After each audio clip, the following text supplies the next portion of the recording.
Welcome. You're listening to the Healthy Moving Podcast, the show all about helping you to exercise less, but move more so that you will feel better. I am your healthy moving enthusiast, Jen Hoffman of stayathomeyoga.com. Valentine's Day is right around the corner, so I thought we'd talk about hearts today. No, not the candy ones that say "be mine," the one inside your chest, the one you constantly fret about strengthening with regular cardio workouts.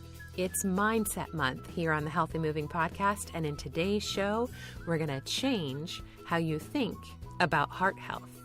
Of course, I do want to remind you here at the top, I'm not a doctor, and nothing I say should be used to replace medical advice, but feel free to discuss it with your doctor. I'm also going to answer a listener question about what to do on the days and the weeks when you just don't feel up to moving. Stay tuned. You and your Valentine will be glad you did.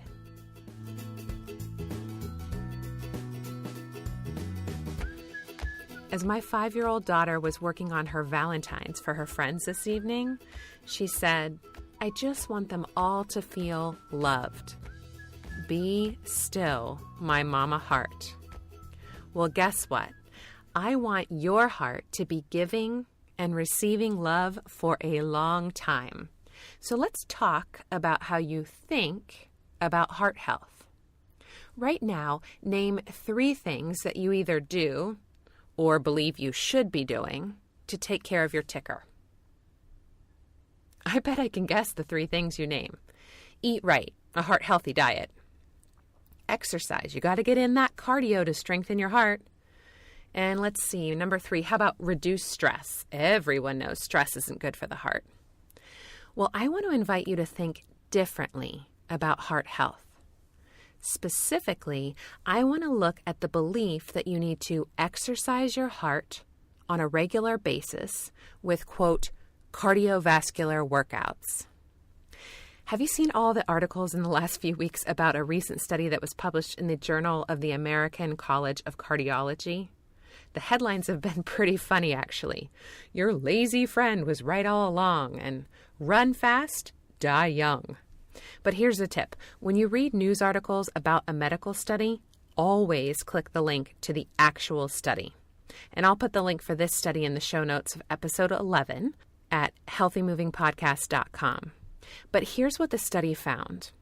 People who do light jogging, and they're talking about a slow pace, and they jog for less than 150 minutes a week, those people did have a lower mortality rate than sedentary people. But more strenuous joggers, those who ran at a faster pace for more than 150 minutes a week, they had a statistically similar mortality rate to the couch potatoes. So what's going on here? Well, I don't have time to give you a full lesson on hemodynamics, that's blood physics today, but let me just tell you about the limitations of how we currently think about heart health. Traditional cardiovascular exercise, it does strengthen the heart, and it increases blood flow to the working tissues, to the muscles that you're actually using in your cardio workout. But we can do better. We can do a lot better. See, we have to stop asking our hearts to do all the work of circulating the blood through our body. Instead of just working to strengthen our pump with vigorous exercise, I want you to hire some other help. I want you to give your heart a team of workers to share the workload, to help it move blood around the body. You already have access to a whole bunch of these workers. They're your muscles, and not just the big ones you think of when you think of your muscles. I'm talking about getting over 600 muscles in on this action. When more of our muscles are innervating or working, they quite literally pull blood into the capillaries, which decreases our blood pressure and takes a load off the heart. So how do we get our muscles to share in the workload? Well, we have to stop thinking we can compartmentalize our movement. We can't get our movement nutrients that we need to get this good muscle action, this whole body muscle action. We can't get that in short bursts of exercise, several times a week, and then just sit on our rumps for the rest of the time.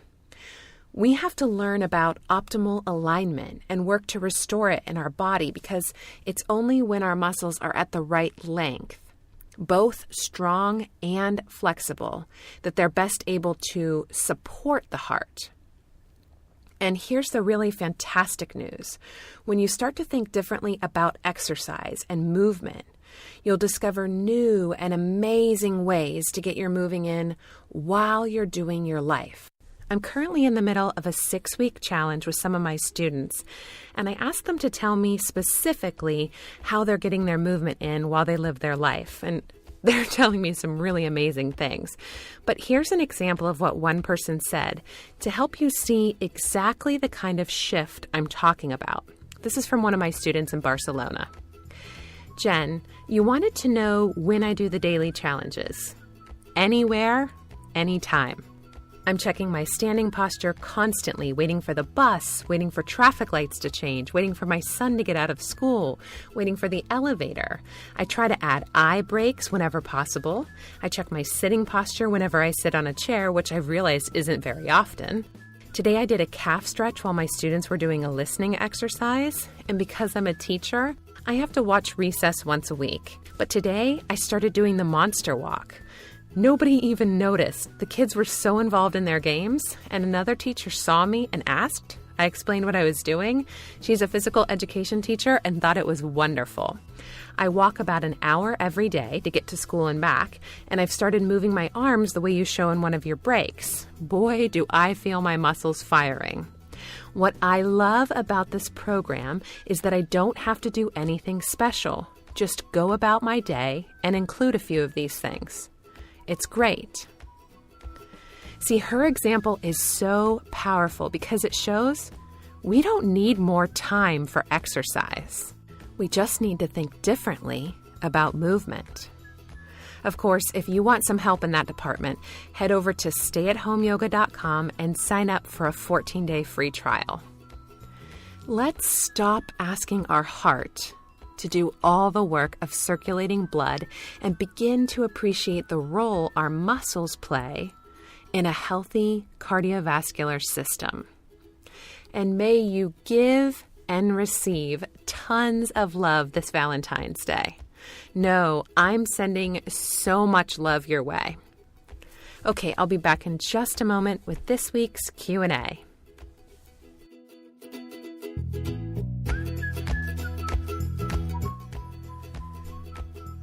Before I get to today's question, I just want to remind you that I'm teaching a free live online class this Wednesday, that's February 11th, in the evening. If you'd like to join me, just head to healthymovingpodcast.com and enter your email address and click the blue Get Access Now button.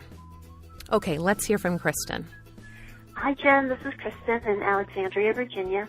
I was wondering what you would recommend for weeks when you have so much stress and so little energy that you can't get to a yoga session or even any kind of healthy moving throughout your day. I'm thinking specifically of weeks where, you're just so drained every day that really even getting time on the mat is just too much to do. Getting through the day is about all I can handle at times like that. And it's funny because those weeks are the weeks that I feel I need time on the mat or a quiet walk more than ever, but I just can't get to it. So what would you recommend for those situations? Thanks so much. Love the podcast. Bye. So we actually had a great discussion about this in our Facebook group, and our members had some fantastic thoughts. One person talked about the importance of taking a break from the should and need to things in life.